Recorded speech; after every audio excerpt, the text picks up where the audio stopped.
Shall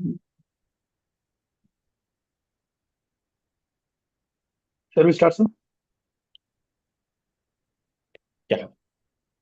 1 second, Sandeep.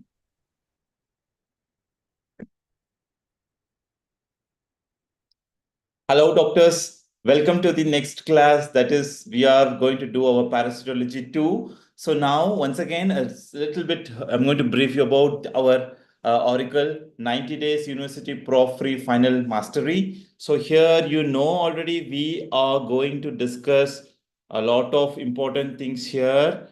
Basically, it's a rapid revision of all important questions. When you talk about Oracle, these are the things we're going to do. Other one is a volatile facts, quick revision, and high yield topics of all subject and most expected topics. These will be covered in our Oracle.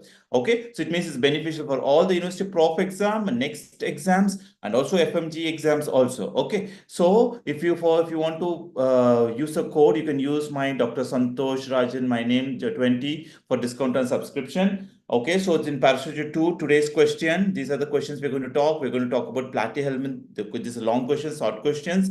So we're going to discuss everything. It's all important topics. From last 10 years, we selected very frequently asked and expected topic questions are made. Taenia solium, Ancylostoma duodenale hookworm, and then Ascaris lumbricoides, Strongyloides, Cercaria, and NIHC swab. All important. What I know, it's almost covering every part of your parasitology. And then all important questions repeatedly asked. Okay, so definitely you're going to have questions from this. So easy to score good mark and pass your exam. So why choose Oracle? Once again, all the recorded classes we have live classes. What we're doing now, practical sessions are going to be there, exam module and hard copy books. And these are the things why you have to choose Oracle. Everything is available. So we have foundational class. That means we have a flexible learning, expert instructions, and convenient revisions will be there. And other one is your live classes, which we're doing now. It's going to be an in-depth coverage, experienced educators with interactive learning, more one-to-one direct learning. All your doubts will be clear. You don't need to feel any shy. You can ask all the questions, whatever doubts you have. Okay, that's going to be very, very beneficial for you. And then express exam module is one that we're completing everything in 20 hours. We have it already for micro. It's a 16 hours we've completed. That's going to tell you about all the skills, how to write the question, answer the question. Expert educators are going to guide you. We're going to have one more revision also for that. You will be you're well equipped for the exams. Okay, and one-to-one doubt clearing session is very new here. So here individual attention will be given. So that means you can directly interact with the educators like us and talk about whatever doubts you have. We will clear all the doubts. So it's a very safe learning environment for. Okay, it's basically student-centric approach. And then hard copy sets are important because either way at the end of the day you're going to write all the important points in somewhere, and exam also you're going to write it in a pen. So it means all these things will be there. Your in-depth coverage, experienced educators, and interactive learning. Sorry, here we have a good amount of questions. We have a very good question bank where all 3 level of expert contributors have made it. So it means if you cover this question, it will cover everything. You will be able to answer all your prof exam questions. NEET PG FMG also will be covered very well. Okay, so practical sessions also will be there. We will do all the hand-to-hand. We'll show you all the important things in practical, whatever is important. And these are the plans we have: foundation plan, advanced learning plan, complete learning, and then also we have ultimate MBBS plan. Okay, which is complete MBBS course will be completed.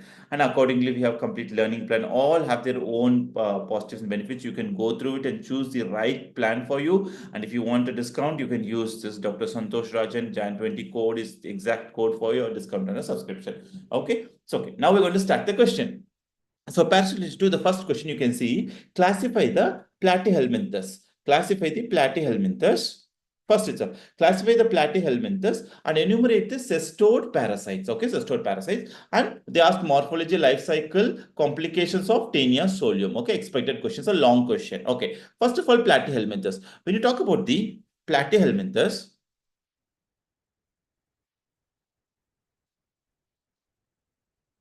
sorry for my handwriting today because I had a little bit problem with my iPad, so I'm going to use the other one. It will be correct in upcoming classes. It will be more better legible. Okay, it doesn't matter. You guys are doing good. So platyhelminthes. First of all, you should know that when you talk about, we have usually 2 things. Either in the whole, if you take a parasitology, in parasitology there are 2 topics. One is your protozoa. One is your protozoology, all the protozoas. And other one is your helminth. So today most of the questions are from helminths only. We are covering helminth. Good. The helminth is the toughest one. Protozoa is very easy one. Helminth is a little bit more topics, so you have to concentrate well. So in helminths, we have two things, a helminths, which otherwise called the in helminthology, one is your platyhelminthes, platy, and other one is your nemathelminthes. Nemathelminthes is basically the nematodes. We're talking about the nematodes. When you talk about the platyhelminthes, which is a flatworm, basically platyhelminthes means it's a flatworm. The worm will be flat worm. So it will be like a flat worm like this. It will be like this, flat. The worm itself will be like a flat, like your tapeworm, like that. Okay.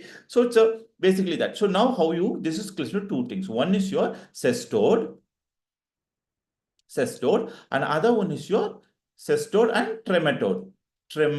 Okay, cestode and trematodes. Okay, now they told you to classify. Okay, so you classify platyhelminthes into cestode and the trematode. You have classified, right? So you're going to write this like this: cestode and trematode, beautifully cover it. Okay, line it, underline it, and then they're going to say enumerate the cestode parasite. Cestode parasite, how to enumerate? You know what? I'll give you clue. Very easy clue. You'll never ever forget. You can remember it. It sounds more sexy, right? Remember, like sexy. Okay, sexy. There's only one sexy actress. Who is that? That is the Deepika. Okay, the Deepika. Everyone knows the Deepika or Dips. We call Dips, right? The Deepika. Remember, like the Deepika. She is the only sexy one. Easy. So T for Taenia species. Taenia, again, in Taenia, two things are the Taenia solium and Taenia saginata. Taenia solium is a long question they've asked here, and saginata. Okay, got it? Easy. H for your H nana, Hymenolipis nana, Hymenolipis nana. Okay, nana. And what about E? E for not enterobius. Enterobius is usually a nemathelminth, round worm. So you're not going to bring it here now. We are going to say E for echinococcus. Okay, echinococcus granulosus. Echinococcus granulosus means, which is echinococcus you're talking? You're talking about hydatid cyst. Okay, when you talk about echinococcus, it's a hydatid. So echinococcus. Dips. Our dip itself has a clue. Diphyllobotrium latum, which is causing megaloblastic anemia. Where you will have question that also in upcoming classes. Botrium. Okay, Diphyllobotrium latum. Finished. Okay, the Deepika, I remember. That's it. Trematode, the question is not us. I'm not going discussing there again. In trematode, I think there's one more question. Trematode is going to come. We'll talk about it. Okay, so now cestode, that's it. The trematode, which is otherwise called flukes. Okay, this is otherwise called flukes. Okay, right? Okay. So now you're going to answer only this. They asked the question. First question is classify the platyhelminthes. Second question is enumerate the cestode parasite. So you're going to enumerate this. And third one is all about Taenia solium. Taenia solium they asked. Okay. So Taenia solium, this is the picture. I'm not going to touch this picture here now. What I'm going to do is that I'm going to talk about a little bit about your this one, your Taenia solium. Okay. Now Taenia solium. Okay. I'm going to put here now. Let me just once again. Let me just clear it.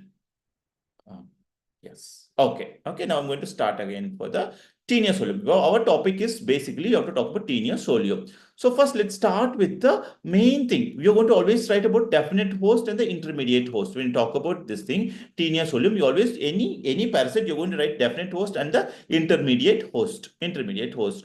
What is the definite host? Definite host is man, of course, and the intermediate host is usually the pig, right? Solium, it's pig. Saginata, it is the cow. You know that one. Okay. Now, what about the cycle? So this is the first point. Second point, what you're going to do, you are going to write about the cycle now. The life cycle of the Taenia solium. If you're good in art, if you know how to really draw well, you can draw every animals also, you can draw and write. But if you're not able to do that one cycle, you always start with like this.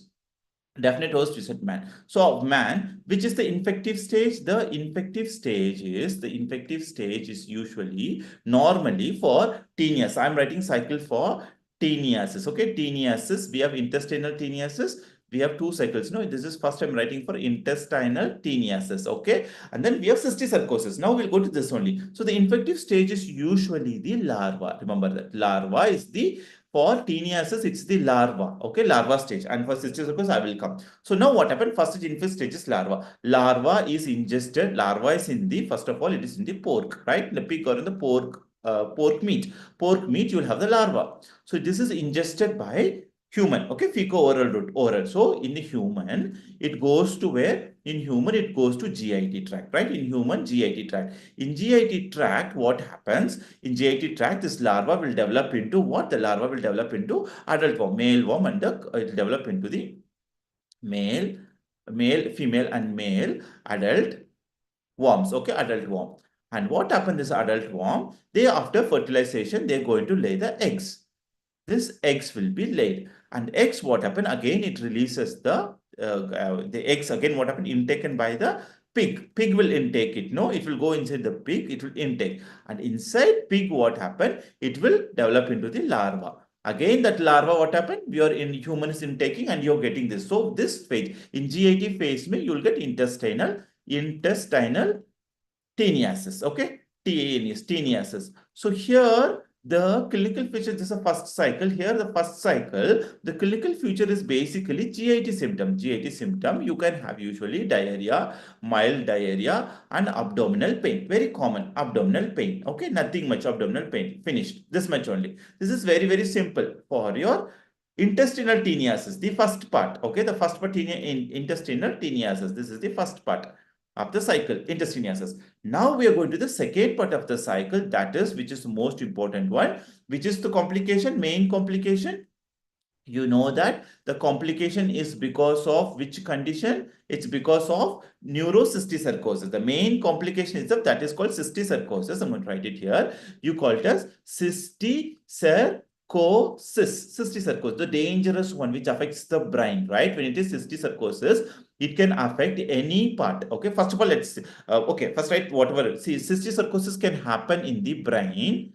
It can happen in the brain. It can happen in the muscle, our muscle, or subcutaneous tissue, most commonly subcutaneous tissue, even in the eye. These are the common places where the cysticercosis can go. Okay, now in cysticercosis, again, here some more important things we're going to talk in cysticercosis. What are the cycle? Now the cycle for cysticercosis is different, totally different. That's what I'm writing it separately. Okay. Now what is the cycle? You have to know here what happened. The infective stage. The infective stage here is there. It was larva. Here it was for cysticercosis. It is the eggs itself. The eggs itself. Remember this eggs we told here when the human inject directly, that will leads to cysticercosis. Okay, cysticercosis. So egg is ingested by the human, then it goes to the GIT. This is goes to GIT, sort of like auto-infection, you can say, when it goes reverse peristalsis. So when it go to GIT, what happened? These eggs will, what? It will form the larva, and the larva, it will enter into the circulation. It will, GIT circulation, it enters, and then what happened? It can go to any part of your body. It can go to your brain again, or a skeletal muscle, or subcutaneous tissue. Just I told you, subcutaneous tissue, or to the eye. Got it? Then it can cause the individual clinical features. That's it. Okay. So these, when they ask what are the complications, you're going to talk about all these things. You're going to tell. Okay, right? Okay. So you want to tell these are the, when you talk about especially, one thing is neurocysticercosis. Neurocysticercosis complication, you have to tell, or you will have a separate question also. In this for neurocysticercosis, the typical clinical features, most common features, seizure. Okay, one of the most common cause of seizure in India and also in children, everything. Okay, so main symptom is neurocysticercosis. Now we have to go for the diagnostic part. Now when you go to the diagnostic part, yes, now we're going to the diagnostic part for two things. First of all, for intestinal teniasis, what you'll do, you'll do the stool examination, stool microscopy, stool wet mount or stool microscopy. Stool microscopy you're going to do. In stool microscopy, what you're going to do is that, I'll show you the picture, how the picture will be. In stool microscopy, you will see the normal eggs, you will see. Okay, eggs you will see. Eggs with what? Eggs would be having, of course, outer coat will be there. Inside, you will see what? You will see like this. Okay. 6 hooklet. 6 or 3 pairs of 6 hooklets. You can see hooklets. And then you will see at the end, there is a polar terminal. Inside the embryo, you can see the polar filament. Polar filament. This is the characteristic feature. And then the outer layer, outer coat. Okay, outer coat. This is the egg. I'm talking about the egg. So this is the characteristic finding. Okay, characteristic finding. Outer coat, you can see outer coat. Or sometimes stool, you'll see the adult worm. Adult worm. When you talk adult worm, what you see? You see the proglottids. Proglottids are those segments, no segments. If you remember, the worm is like this. It has a neck part, body part with lot of proglottids. So this white color proglottids, you see, proglottids are seen in the egg. This much only. Egg or adult worm you see in case of the tinea. Which one? Your intestinal teniasis. What about in your neurocysticercosis? In cysticercosis, apart the main thing which you're going to see in the neurocysticercosis, you are going to do a CT scan. In CT scan, you will see this white color lesion. Why they sometimes call it as the starry sky appearance. Starry sky lesion, those are calcified lesions, okay? Calcified lesions you can see in the CT scan, number one, okay? Otherwise also, sometimes if you do MR, if it's old, if it's already brain death has happened, whatever we do biopsy and see, it looks like a cheese appearance. It looks like a cheese. They say just cheese, okay? Cheese-like appearance you can see, cheese-like appearance. Cottage cheese or any cheese like appearance. Okay. And then other important thing is what you can do ELISA. We usually do ELISA to serology. Do the serological test to see if it is tinea solium is tinea solium is positive or not. We do. Okay. That's it. These are the few tests we'll do. And of course, yeah, these are the main tests you'll do. Okay. White, the starry sky appearance lesion, cheese-like appearance, and then serological test you do to identify the neurocysticercosis. Okay. Everything explanation is given here. You can see this picture or whatever explained, same thing is here. Okay, and tinea, everything's there, so you can go through this also once. Okay, so this is the egg I told you. Look at this egg. So you can see the 3 pairs of hooklets. That is totally 6 hooklets will be there. 6 hooklets, and then you will have the polar filament. Okay, 2 end. Here the polar filament will be there. Polar filament and outer egg. Okay, that's it. And then of course that's what I told. See, if you do in a CT MRI, you see starry sky appearance. So sorry, in histopathology, you will see this Swiss cheese appearance. You'll see exactly Swiss cheese appearance, not in MRI. Sorry, in MRI and CT MRI both. When you do a biopsy, dead biopsy, you will get a Swiss cheese appearance. It's more actually radiological question, but nothing wrong when you write it. Okay, and the treatment is of course always it is the normal cases you'll give praziquantel. If it's complicated neurocysticercosis, always albendazole or prazi with the steroid is mandatory. Okay, right. This much only. Very, very easy. Now the question for you. So, which is the infective stage of cysticercosis? Say me the answer. Which is the infective stage of cysticercosis? Larva, egg, or adult worm? So, if you're saying egg, then you're right. Okay. Larva is for the normal tinea intestine. This is for normal teniasis, not for cysticercosis. For cysticercosis, it is the egg. That's right answer. Okay. Yes. Now, next question. Now, classify the intestinal nematodes and enumerate the anemia causing parasites. And then they ask morphology, life cycle, pathogenesis of Ancylostoma duodenale. Very, very easy topic only. You don't need to confuse. Nematode, I told, nematode is separate group. Okay. So we'll talk about nematode. Nematodes, the shortcut of nematode is already there only. Nematode.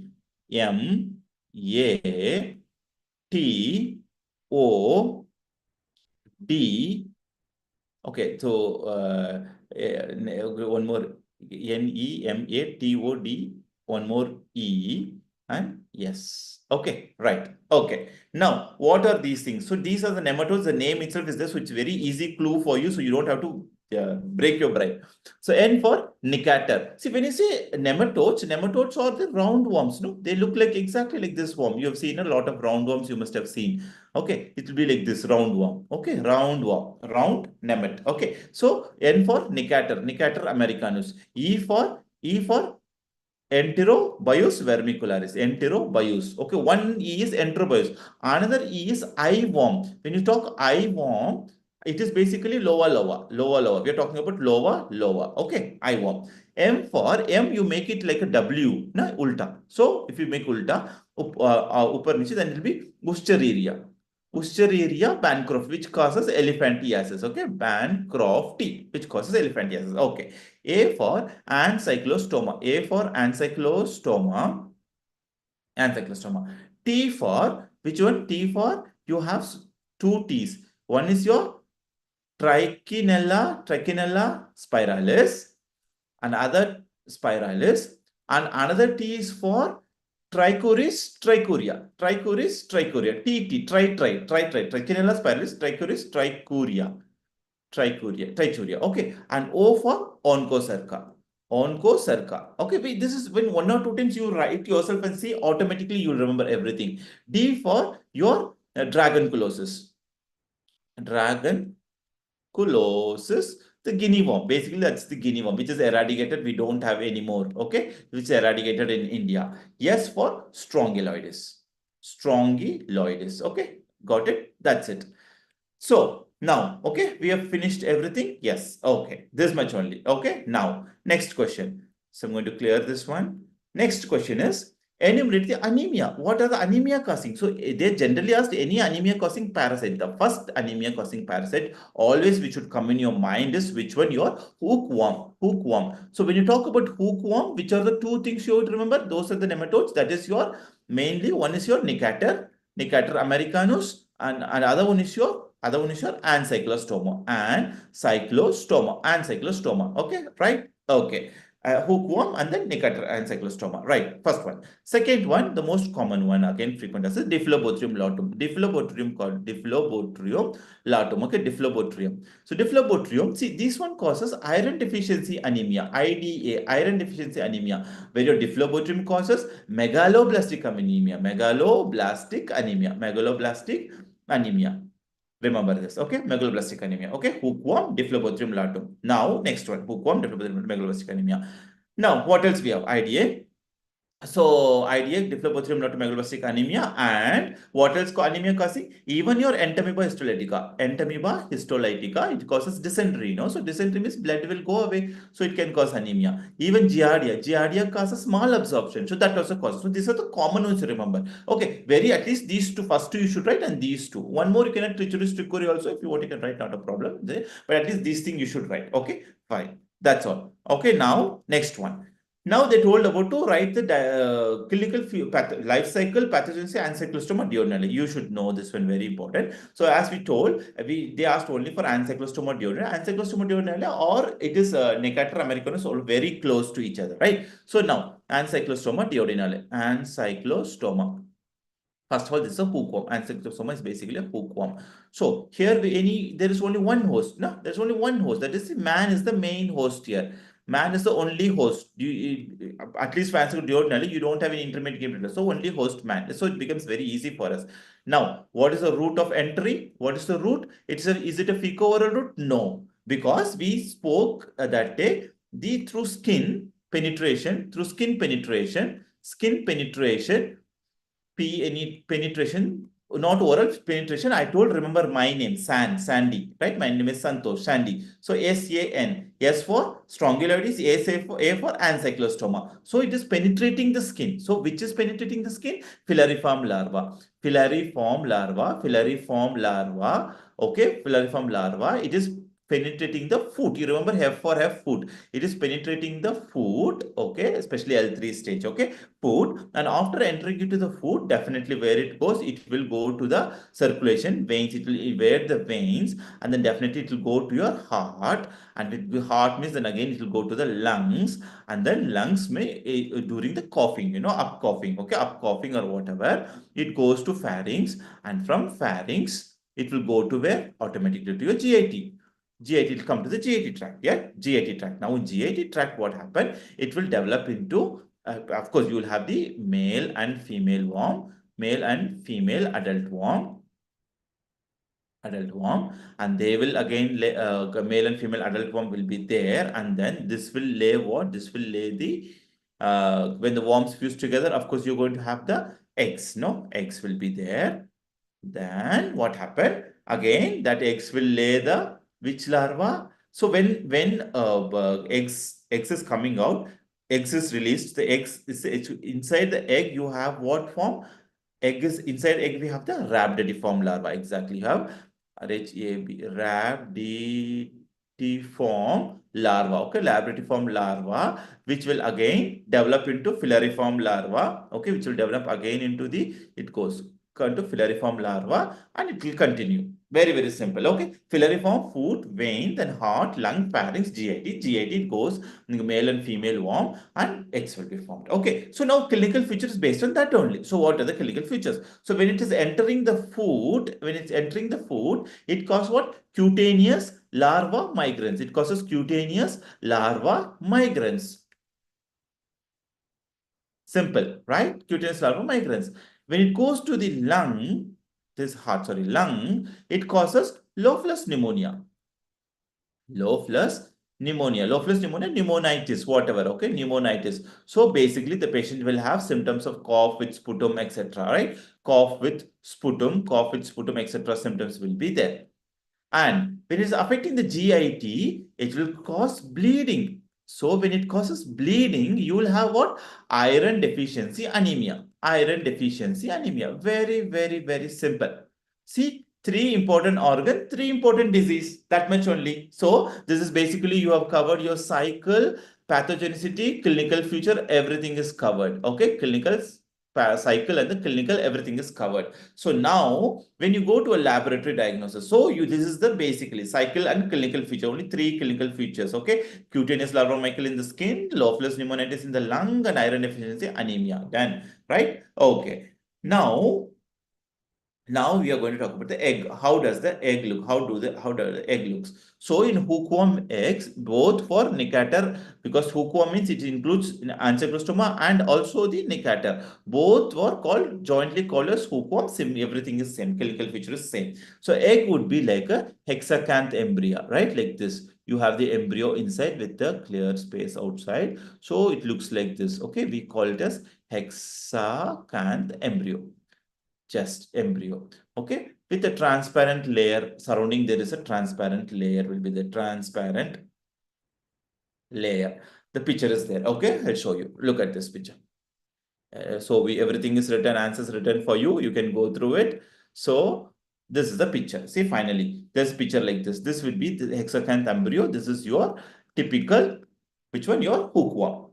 Either it's Ancylostoma or Necator. Now, finally, there's something called Chandler index. So if you write, you'll get a 1 mark extra. So number of hookworm per stool in a population. If it's more than 300, objective 1 mark question. So then it says that it's a public health problem. Okay, that's it. So this is a wet mount use. Okay, very, very simple. That's it. Now tell me the question. Then we are going to the short notes. Okay, short notes. Now tell me, MCQ, which of the parasite not enter the host through skin? Not enter. So skin means I always told, remember me, because I walk in the barefoot. No, barefoot. So barefoot is what we already discussed in last class once again. So it is a sand. So repeatedly asked. So I'm stressing. You can expect this question very commonly, easily. Sand. Strongyloides, Ancylostoma, Necator. Do we have Ancylostoma? Yes. Necator? Yes. Strongyloides? Yes. Ascaris? No, of course, because Ascaris is fecal-oral route. So it's to the eating the contaminated food. So it will not come there. Okay, finished. That's it. Now next.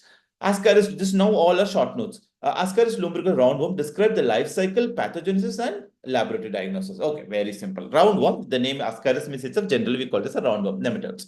Okay, now first is the life cycle. So life cycle, again here, do we have any intermediate host here? No, only man. Human is the only host. Human is the only host. So first of all, what will happen? What is ingested inside, what will go inside? Once again, I'm going to write it here. Yes. So first of all, egg is ingested accidentally or through fecal-oral route, right? Fecal-oral route. Okay, egg is going inside the body. So human, we're talking only human. So in GIT it goes, and then there it will develop into the male and female adult worms. Yeah, adult round worms. That's adult round worm. Remember that worms looks like this, no? Like big. Female would be bigger. Okay, female is usually bigger, and the male one would be a little bit shorter, curved, very much curved like this. No, male, if you remember. Okay, just notice. And then when they go fertilization GIT, what happened? They lay the they form the eggs, and then what happened? These eggs will come out in the stool, and then again goes to the environment. Again, the cycle starts. So it's a simple cycle. Ascaris lumbricus not have much thing. Only thing is that sometimes what happened? When it goes to the, yes, we missed one part here.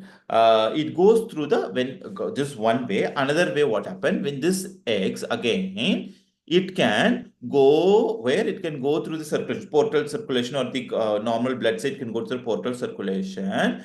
It reaches again through the heart and everything and goes to the lung. Again, it can cause regurgitation. It can cause what? Lung. Again, pharynx part. Again, it can regurgitate and come again. Okay, same. I think there's a picture here. I put it here.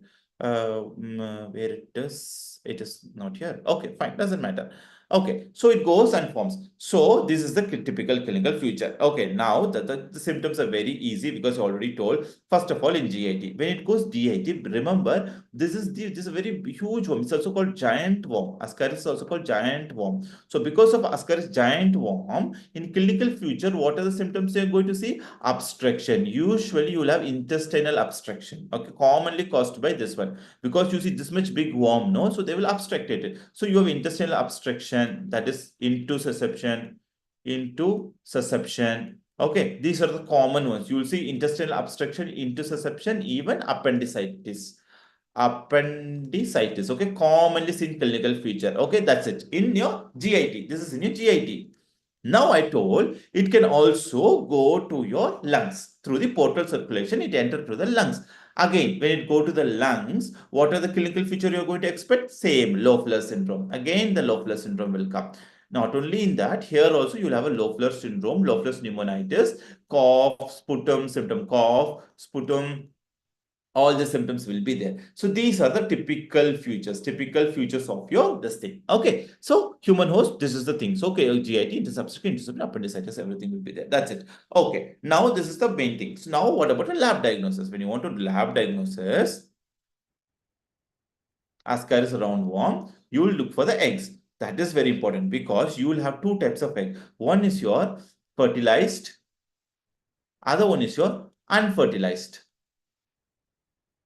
So the only difference between these two is in fertilized egg, this is the outer coat. Okay, this is the outer coat, and this is the embryo. This is the embryo. Let's say this is the embryo.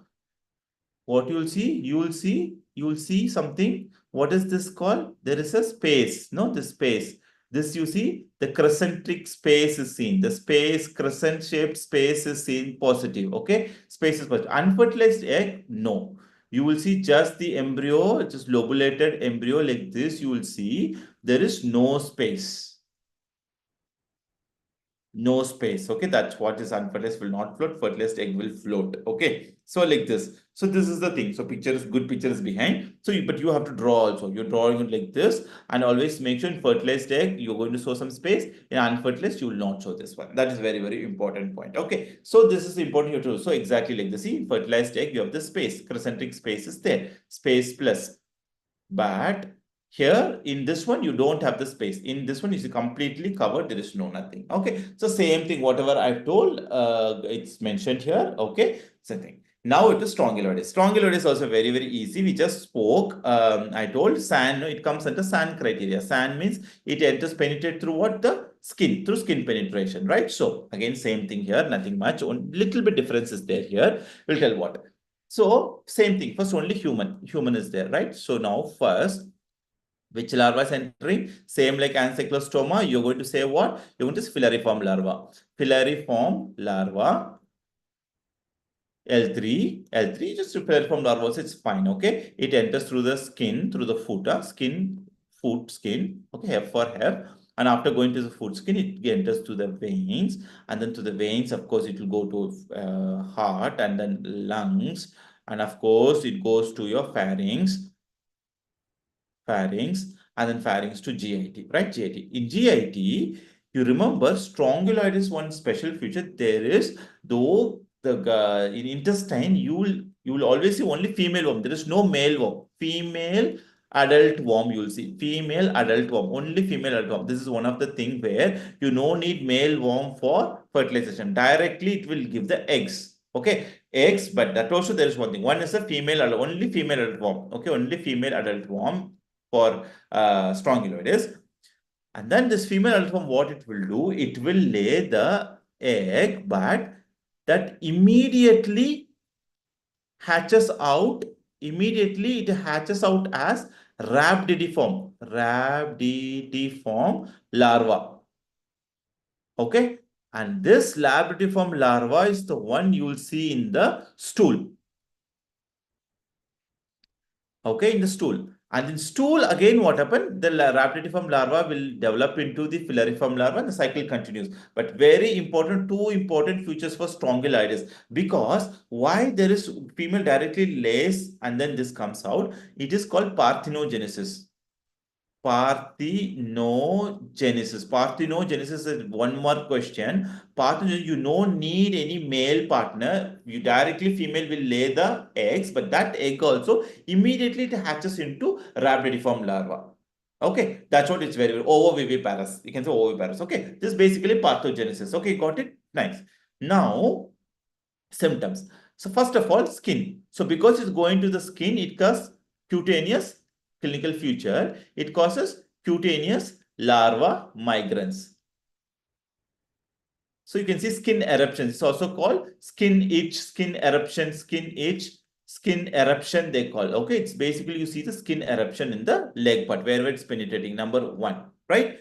And then because it's going to lung, you can have not very characteristic, but lung symptoms are also possible. Okay, you can have the lung symptoms, pulmonary symptoms possible, one thing.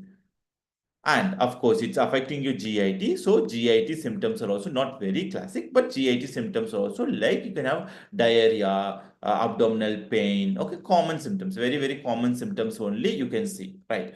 But most important is the diagnostic part. In diagnosis, everywhere you will be seeing the eggs, but this is the only place where you will be seeing what? You will see rhabdiform larva. You will see larva, okay, rhabdiform larva in stool.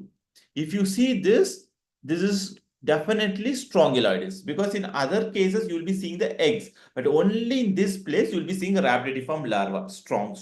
Okay, strong person is totally different. Okay, because this name is strongyloides. So strong persons ka strong female. Okay, females are always strong. That means only females. No need men. They can lay the egg strong. And other one strong is this rhabdiform larva. Strong people no eggs directly. They put go directly. They give larva. Remember like that. Female is enough, and female doesn't produce egg directly larva. So that's a special feature of strongyloides. You should remember. Okay, every detailed explanation is given here. You can see. Okay, properly mentioned. You can go through this also once. Okay, and of course, auto-infection. One more thing is auto-infection also possible. And skin. So skin symptom which I spoke, cutaneous eruptions, lungs, GIT, and one important hyperinfection. Hyperinfection could be also short nose. Hyperinfection is strongyloides when it's affecting the immunocompromised patients like HIV or patient under steroids leukemia. Repeated auto-infection, if their hygienic is not good and repeatedly auto-infection occurs, then it will lead to very heavy filariform. Filariform will be so high that it can go to the brain also, and it can cause meningitis and respiratory symptoms. That is called hyperinfection. So who is hyper? Strong people are hyper. Remember like that. Strong people are hyper. We have hypereosinophilia, that is an elephantiasis. But we have hyperinfection. Who is having hyperinfection? Strong people are having hyperinfection. So strongyloides. Very, very simple. Okay, right. Now next. Now the rhabdiform. So diagnosis, you will see the rhabdiform larva because the egg hatches quickly into rhabdiform larva, ivermectin. Okay, fine. This is done. Okay. So this is so strongyloides. Okay. Now, okay, once again, the rhabdiform larva in stool is characteristic for only one. We just spoke. What is that? Larva in stool means among nematodes, the characteristic feature is your strongyloides stercoralis. Right answer. Okay, that's it. This is the one you should remember. Very, very easy. Okay, you will know this one. Yes. Now, next one is, now all are easy questions. Cercaria. What is Cercaria? Cercaria is one of the, okay, there's a points. You should have only, you should know only the points, that's enough. Cercaria basically, it is the larva for trematodes. Trematodes may you will be having cystosoma and you will have the clonorhynchos, the cancer causing, and also Fasciolopsis busci and Fasciolopsis hepatica, and your Westermanni, Paragonimus westermanni. But here, Cercaria's characteristic larva for trematode, which one? Cystosoma. First of all, you're going to write this one, cystosoma. Okay, you're going to write it. Now, what is the use of this one? This Cercaria, usually what happened, the other stages, there's metacercaria, it goes in the fico-oral route. But this Cercaria, which is seeing cystosoma, it usually penetrates into the skin and it causes the infection. It goes to skin, and then from skin to the blood vessel, and then it goes to bladder, which cystosoma means bladder, or anywhere. It goes go to any infection can cause. Okay, so GIT infection, bilharziasis, you call cystosomiasis, or bladder cancer, and many things it causes. Okay, so but yeah, I mean after developing into their development adult form and causes, but it usually penetrates into the skin. That's the main thing. Okay, into the skin and causes the infection. It causes the infection. Okay. Second point. Third point is the how does it look? So okay, and of course it is motile. It is usually motile. It is very motile, and it also it always invasive. It causes the invasion. Okay, it is responsible for invasion of the cystosomas. Now the fourth point is the structure. How does it look? When you look at this cercaria, it looks like a motile, just like a motile larva with fork tail. They call it as fork tail. Okay, fork tail they call. Okay, fork tail. Motile larva with the. I'll tell you why. How does it look? I'm going to draw a picture here now. It's exactly like this. It will be like a tadpole-like look. Okay, like this. And down you will have a tail like this.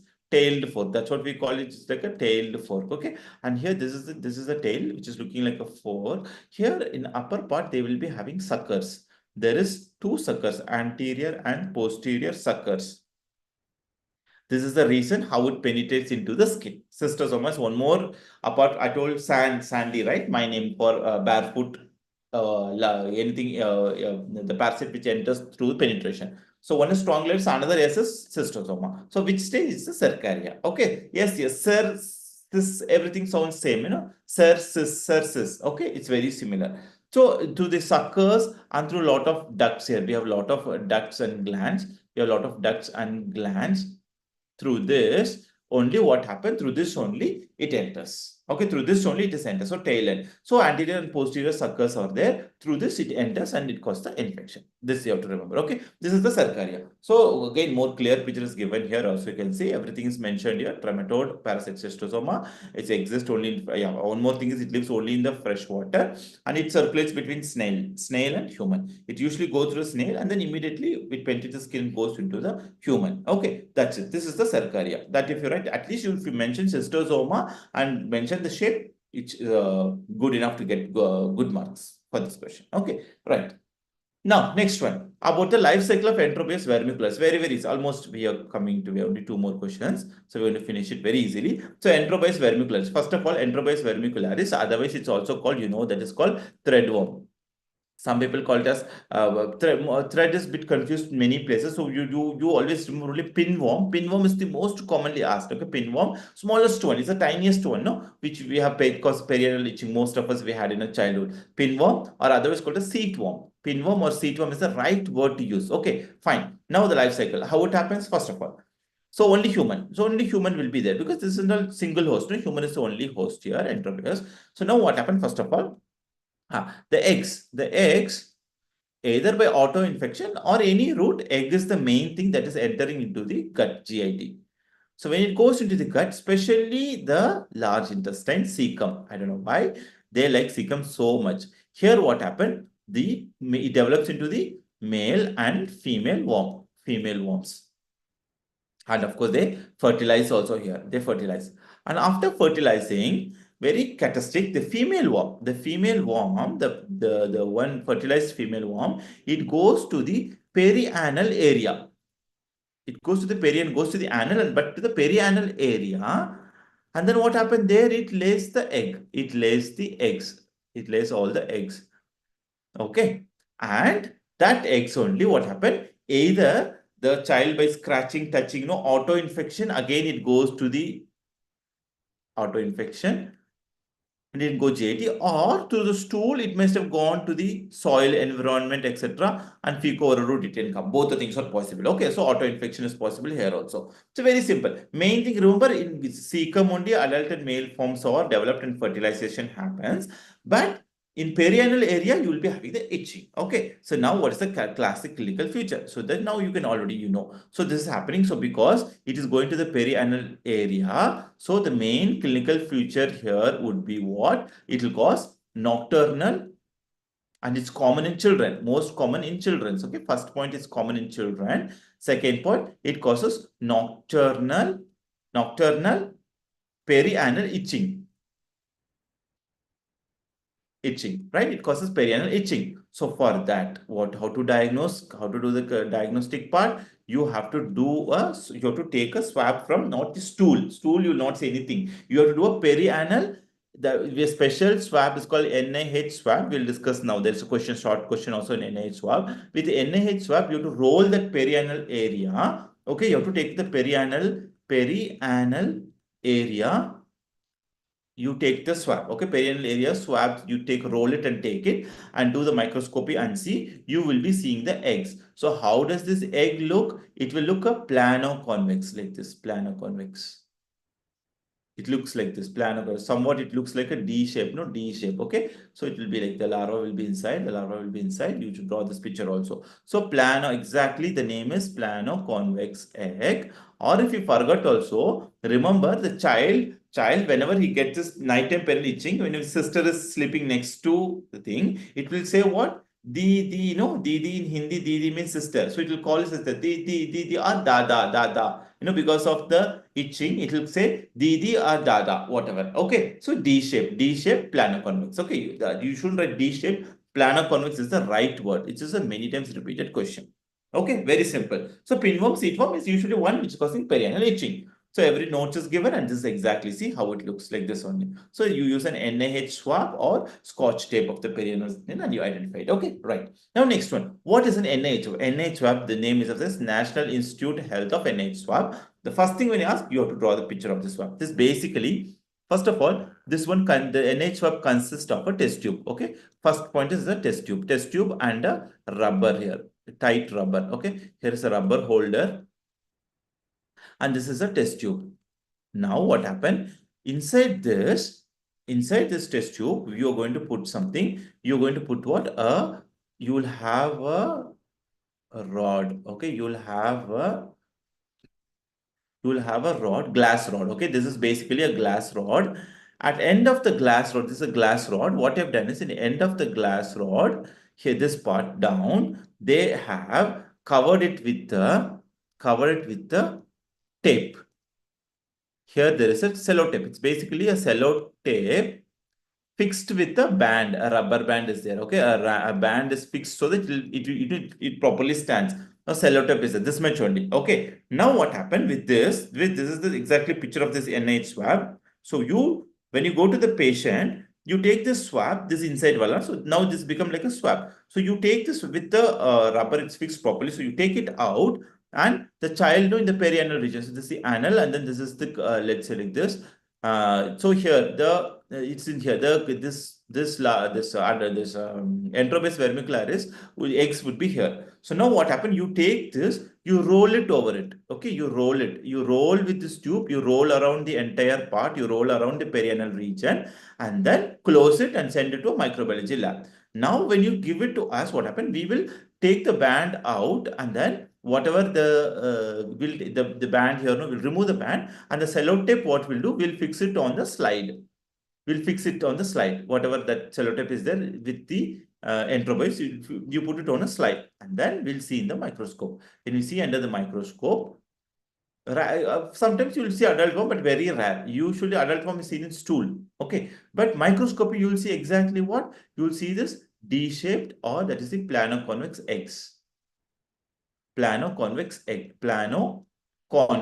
is seen. That's it. This much only. Very, very simple. So NIH swab, if you draw this picture, 5 out of 5. And little bit explanation what also some people will give you, full score. 4 mark definitely for picture, 1 mark for whatever expression giving. So that's it. This is the NIH swab. Okay. So this is the main thing. So everything is given here. Explain Enterobase vermicularis, Scotch tab, how we are going to do rollover. Everything is given here very detailedly. Now coming to last question, which is a characteristic clinical feature of the following egg. Okay, they've given just the egg. Okay, so when they give this egg, you see, I'm sorry, wait.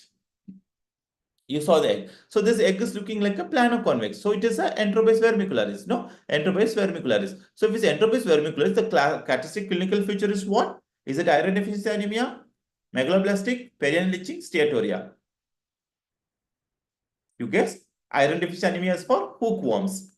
Usually hookworm causes iron deficiency. Megaloblastic is for Diphyllobotrium latum. Big name. So vitamin B12 deficiency. Perianal itching, yes. Perianal itching is characteristic for Enterobase. This egg means then perianal itching. Steatorrhea is a giardia. there you will see the cyst. Okay, usually you see the trophocytous cyst, you will see. That's actually to a protozoa. It's a very simple question. Okay, now the last question. Very important question in everywhere, FMG or everywhere, they give this picture to help you to identify. So, egg and the ovum of the egg and the draw the diagram of egg or ovum of Trichuris trichoria. The name itself says, first of all, I'll give you clue, try, no? Two tries there. So, always remember like this. Try to break coconut with dumbbell, with a dumbbell or barrel, BARREL, barrel, with a dumbbell or barrel or whip, with a whip rod, whip rod. So simple. Try. I gave you the clue. Now, why did I give this? This you will never ever forget, because this is not Trichinella spiralis. That causes muscle. It is a muscle worm. That don't mix with that. Here, try. The name is Trichuris trichoria, right? Trichoria. Coconut. Why? Because in Trichuris, the characteristic is there will be coconut cake rectum. Coconut cake rectum is very characteristic feature. If they ask about diagram also, you can write also. You will get an extra score, nothing wrong in it. And dumbbell, barbell, whip, because it's a whip worm. This is otherwise called whip worm. Trichuris otherwise called whip worm. What about dumbbell and barrel? The shape of the egg is actually, that's what important. That's what I'm going to write it here. The shape of the egg is very, very important here. How does it look? It will look like a dumbbell, or it is a barrel shaped. Okay, so how it look, that means, so it will be like this. It will be like this, egg, oval. At the end point, you will be seeing a plug, a hyaline plug. This is called as a hyaline plug. Okay, like this. This is the coat, outer coat, just an egg outer coat. And here inside you will be see the embryo will be there. Embryo, okay. Embryo, hyaline coat or any coat. This is a hyaline plug and coat and embryo. If you draw this picture, that's more than enough. Very, very simple. Okay. So exact picture is here. You can see this is exactly. Even if you forget, also see at the end, it is like T, TET. Trichuris trichoria. Remember that also. Otherwise, it's a barrel or dumbbell shape very easily, you can say. Okay. So these are these plugs, hyaline plugs. This outer coat, and inside is the ovum or the egg. That's it. Very, very simple. Egg. This is the egg of the Trichuris trichoria. Okay, that's it. This much only. So it's very easy. Parasitology is not that difficult. If it little bit maybe life cycle can one or two confuse, but then again, when you're repeating, this is the commonly asked question. So you will not have anything extra difficult. Okay, so you'll do it. So we are done with the class. So I hope you guys did. If any doubt is there, you can always come to us. We will help you to get out of it. We'll make it easy for you, more easy for you. Okay. Now, thank you so much again. Once again, don't forget, check out app, go to the Auricle and see all the benefits you have. It's going to be very useful, and don't forget to use code Santhosh20 to get a discount. That's all for today. Thank you.